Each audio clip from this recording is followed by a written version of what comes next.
The former NFL linebacker Emmanuel Acho, his mission to take on racism in America, first with his hit YouTube series, Uncomfortable Conversations with a Black Man, and now with a new book by the same name.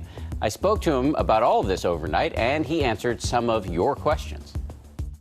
Welcome to another episode of Uncomfortable Conversations with a Black Man. With more than 70 million hits on YouTube, Emmanuel Acho is meeting a moment. The former NFL linebacker's video series, Uncomfortable Conversations with a Black Man, tackling the toughest questions about race. In your opinion, what's the best way to move forward with this conversation? I think that it's best that we raise our kids to see color. Now his series is expanding and digging even deeper, with Acho writing a book of the same name. I sat down with him to ask your questions from Twitter and to find out why his message is striking such a chord right now. Would it be safe to say that a core part of your message here is we as a culture need to get more comfortable with discomfort because we need to have these conversations if we're going to move past this? It is uncomfortable at first, but when you do it long enough, it becomes comfortable. What kind of conversations do you think we should be having after the election through which we all just lived? Let's get back to unity. There is a core and central humanity that we need to get back to. Do you feel any different as a Black man in America after this election? I just feel a sense of peace that at least the chaos, the public chaos, the visceral chaos has died down.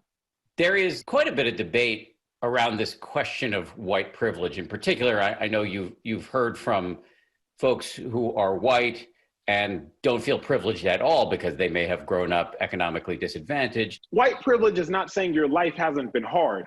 White privilege is saying your skin color hasn't contributed to the difficulty of your life. You can be white and still have a difficult life. So many people would counter that, well, I didn't grow up with money. My parents had to work hard. I am not privileged. Right. What would you say to that? I would say that I was under that impression too. We put out a call on social media asking people to give us questions for you. One of them is, what does Joe Biden have to do in his first 100 days to demonstrate his administration will be progressively moving toward racial equalization? Education is not all created equal amongst the high school and junior high school and middle school educational system. So I would love to see a true dedicated energy and effort towards equality amongst education. And this one comes from Moment of Truth. And the question is, have you ever gotten uncomfortable during an uncomfortable conversation? The most uncomfortable question I ever had, or time I was in, I asked a sweet adopted black girl named Story. I asked her while she was sitting with her white adoptive parents. Do you ever think about or wish that your parents raising you were black or looked more like you? No, because, that's a hard question. Oof.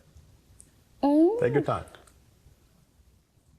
No, because I love my parents. Thankfully, Story simply said, I just want my parents to love me for me, and they do that.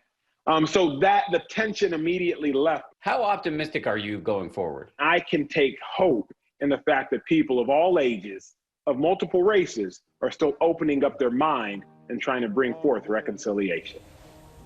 Really appreciate Emmanuel Acho's time. I'm glad that he can take hope in the face of all the difficulties facing this nation right now.